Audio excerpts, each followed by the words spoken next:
اعوذ باللہ من الشیطان الرجیم بسم اللہ الرحمن الرحیم۔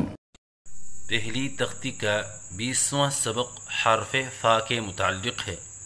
حرف فا مخرج ثنایا علیہ کا کنارہ اور نچلے ہونٹ کا اندرونی حصہ، اس سے فا ادا ہوتا ہے، یعنی ثنایا علیہ کے کناروں کو نچلے ہونٹ کے اندرونی حصے سے لگائیں تو اس سے فا ادا ہوتا ہے۔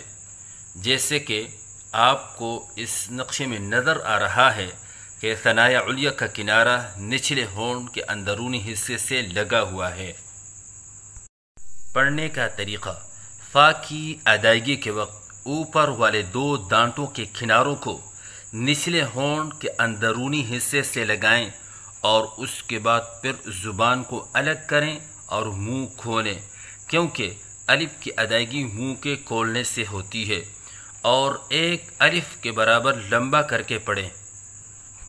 جیسے فا، نہ ایک الف سے کم ہو جیسے فا، اور نہ ایک الف سے زیادہ ہو جیسے فا۔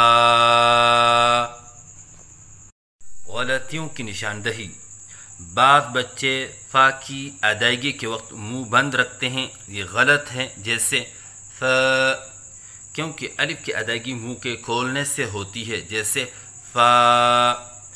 بعض بچے الف کے بعد حمزہ کا اضافہ کرتے ہیں، یہ غلط ہے، جیسے فا۔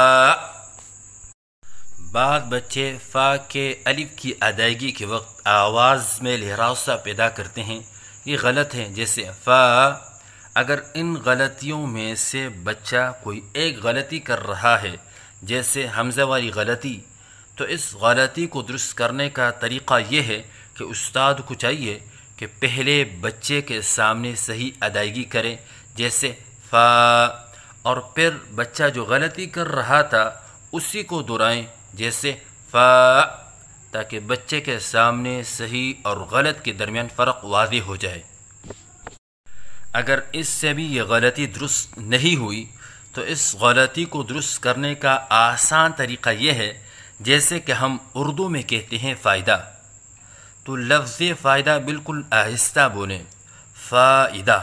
تو دیکھیے، نہ ہم منہ بند کر کے کہتے ہیں فائدہ، اور نہ ہم لہراؤ کے ساتھ کہتے ہیں، اور نہ ہم حمزہ کے ساتھ کہتے ہیں۔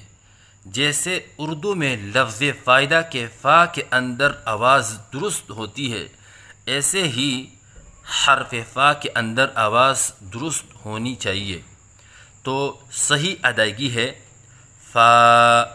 غلطیوں کی نشاندہی: منہ بند کر کے پڑھنا جیسے ف، یہ غلط ہے۔ حمزہ کے ساتھ پڑھنا جیسے فا، یہ غلط ہے۔ لہراؤ کے ساتھ پڑھنا جیسے فا، یہ غلط ہے۔